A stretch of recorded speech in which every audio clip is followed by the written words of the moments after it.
तुमच्या घरी बायकोनी बनवल्या का? हा ना, माझ्या बायकोची करंजी लय बारीक आहे. हा हा ना, ती काय ते लय बारीक आहे.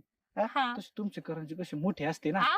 मागच्या वेळेस नाही मी खाल्ली होय. हा खाल्ली चांगली ना. मोठी करंजी आहे तुमची. आता तुमच्या घरी मोठी करंजी बनवा ना, मग माझ्याकडे कुठे इकडं. तेच म्हणलं बायकोला म्हणलं ते ऐकत नाही काय नाही. हे, पण तुझी करंजी एवढी मोठी आहे ना वहिनी, मला खापता खरत नाही.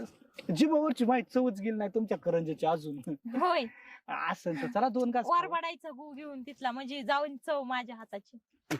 सणासुदीला असं बोला काय लाजबीच वाटत होतं मला. हा? काय सणासुदीला माणूस वैतागून आले इथं बोलत थांबले, इथं उन्हाने ताप व्हायला मला. मग असं म्हणा ना, तुम्हाला वैताग आलाय म्हणून. मी एका मिनिटात तुमचा वैताग आ? घालवतो. लांब व्हायचं लांब. अहो, असं वहिनीच्या जवळ यायला लाज नाही का वाटत? हा वाटतील लाज, हा, पण आता वहिनीचा सोडून दिली नवरा. मग, टांगली. हा का, हा सोडून दिली. तुमचा नवरा 3 दिवस झाला घरी नाही. माझा नवरा आहे तो, माझा अस्वागर नसू नवरा. तुम्हाला हा, काय प्रॉब्लेम? त्याच्यामुळे तर आम्हाला जवळ यावं लागत तुम्हाला सुख द्यायला. आ?